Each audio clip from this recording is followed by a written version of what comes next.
What's up, guys? This is STMXVII back at you again today with another Madden 20 video. And in today's video, we have another story time. So this will be episode 2.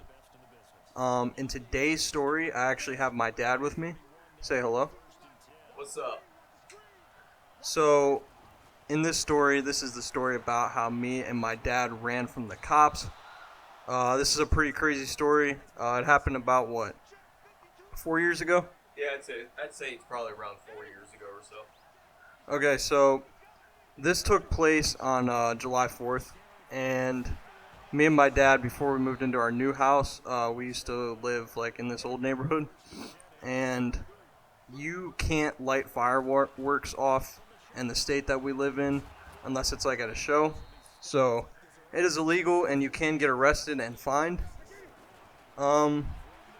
So needless to say, it wasn't very smart what we were doing, but we decided that we were going to light fireworks off that night. And so we went to the fireworks store. It was a little bit farther away from our house, but we went in there and bought an assortment of fireworks. How much did you say we got? We said we got a decent amount?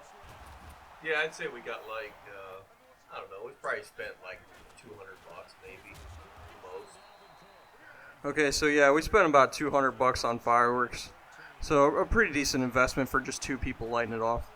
So we got all that, and we drove home, and we waited until we decided we were gonna go light them off. So that time rolls around, and in this neighborhood there was a pond, and not many people used it or anything. It was kind of run down. So there was the shoreline right next to the pond, and we decided we were going to set up down there. So we went down there, we set everything up, and we started lighting everything off. We started kind of small, like Roman candles and smoke bombs and firecrackers, all of that sort. We didn't want to start off too big too fast. We kind of wanted to enjoy the fireworks. So yeah, we did all that, and we kind of started to notice that we got people around trying to watch. How many people you say there were? There was probably 8 to 10 people standing out in their back porches in their backyards looking at us, just watching the fireworks we were going to let off. So yeah, I kind of had a feeling in the back of my mind well, people are watching now, so that does draw unnecessary attention, but we kind of figured that was going to happen just because of, the fact that we were lighting off fireworks in a smaller neighborhood. That's bound to attract attention. So yeah, we had those around 8 to 10 people in the backyards and on their back porches and stuff watching. And again, we hadn't gotten to the big fireworks. We were kind of in the medium ones now. So we got done lighting those off, and then we got to the bigger ones. And like we said, we spent $200, so we got some decent fireworks. The bigger ones, we started off lighting those off, and they were creating a lot of noise, and it was very, very noticeable. Across the neighborhood, I'm sure you could see everything going off. Not quiet, not at all. From the highway, you could see them going off. Yeah, the highway's close to our house. You could see them going off from there. Yeah, and if you can see them from the highway, yeah, it's gonna attract attention from 12. Very unwanted attention. We definitely weren't looking to get the call, the cops called, but in this old neighborhood, we had landlords for all the houses and stuff, and I'm not sure if they were there. I'm pretty sure they had to be. It could have been one of the people that called the cops, but if it was the managers, well, screw you. And but yeah, so we had got done with a lot of the fireworks that we wanted to light off, but we weren't completely done. We still had some bigger ones that we were going to try out. but, yeah.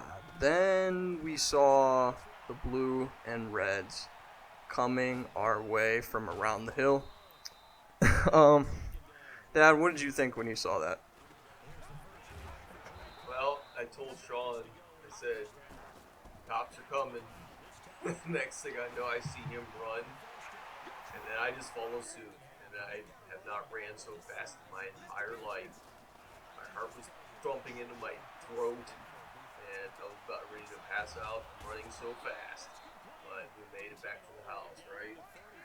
Yeah, we definitely were running at about top speed. I mean, we had pure adrenaline rush, and nothing was going to catch us, not even the cop in the car. I didn't even get a chance to actually see the car. I just saw the red and blue lights, and I don't think my dad saw it either. And like he said, we just booked it.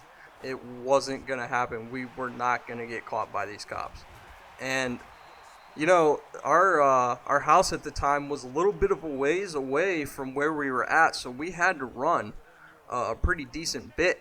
So I say it took us about less than a minute. And you got to understand, like I said, this is a pretty decent distance, so you have to understand how fast we were actually running. And if any of you have ever ran from the cops, yeah, it's it it can it can really raise your speed. And at the time, my dad was about, say, 30, 38. Yeah, I was 38 when this happened, probably. And at that time, I was 15 years old. So, at that time, I could definitely get my speed up there. I mean, I was being younger, but like I said, my dad was 38, so he was running fast for his age. So that was pretty impressive, and he was keeping right up with me. So we booked it, and we got to our house, and I went through the back door, and I didn't see my dad. So I was like, oh no, did he get caught?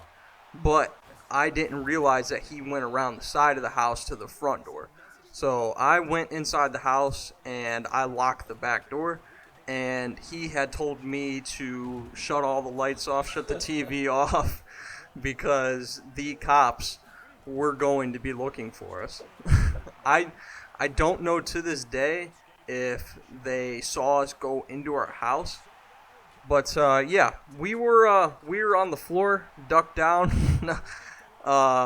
shut everything off in the house, and so you could not see inside the house at all.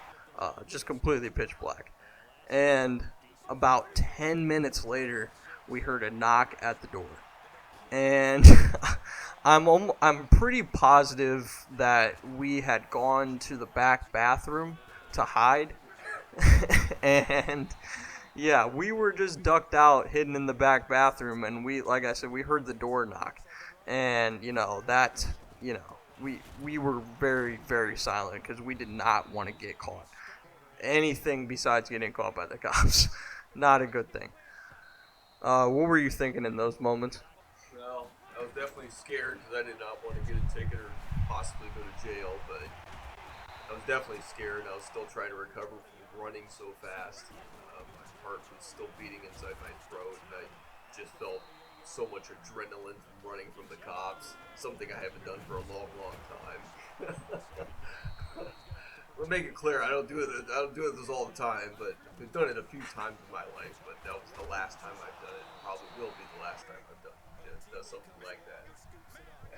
Yeah, I think that's my second experience doing that, so yeah, it's fun sometimes, but it's definitely not something you want to do on a regular basis. I definitely wouldn't recommend running from the cops. But if you have your opportunity, why not? And if you know you can escape, go ahead. Because it's just better to not get caught by the cops. But yeah, that's just one of my best memories I've had with my dad, and I will never forget that. I'm glad that's one of your best memories.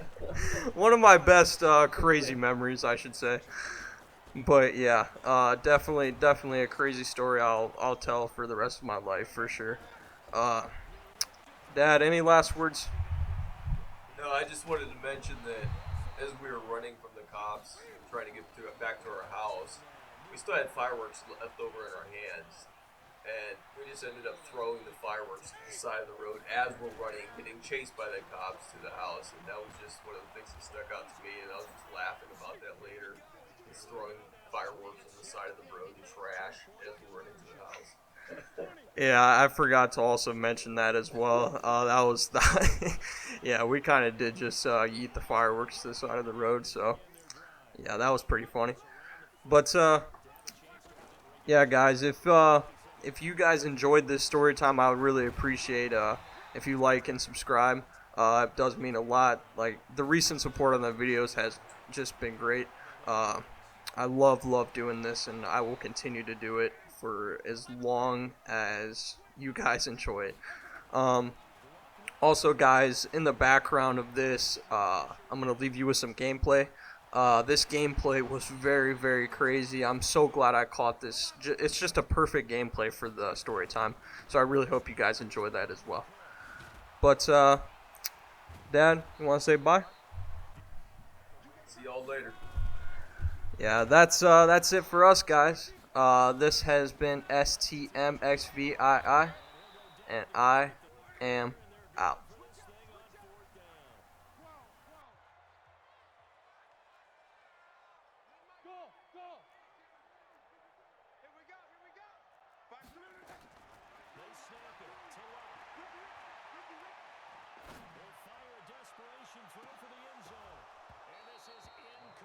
You want to be really aggressive? You do throw the Hail Mary and see if you can get something downfield. What would you do?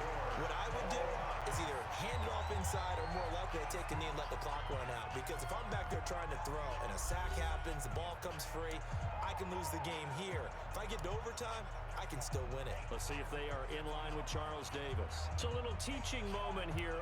Offense ready to kick off their next drive. They control their own destiny here. They have the football in overtime. And I think teams to win a game.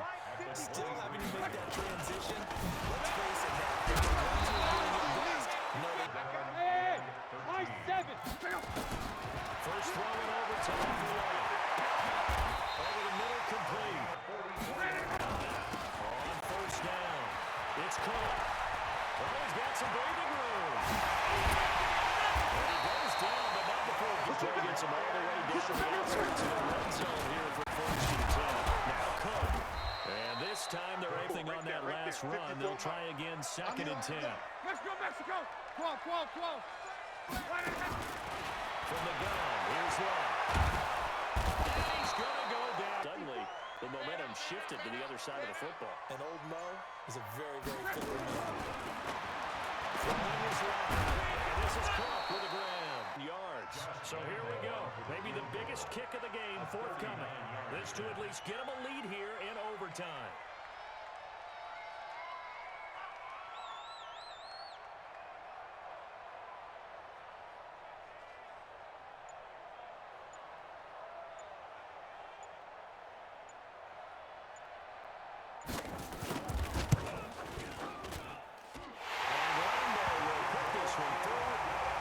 Took the ball away, turned it over on downs. This game's over. Baltimore with good starting field position as they come up first and 10 at their own 42.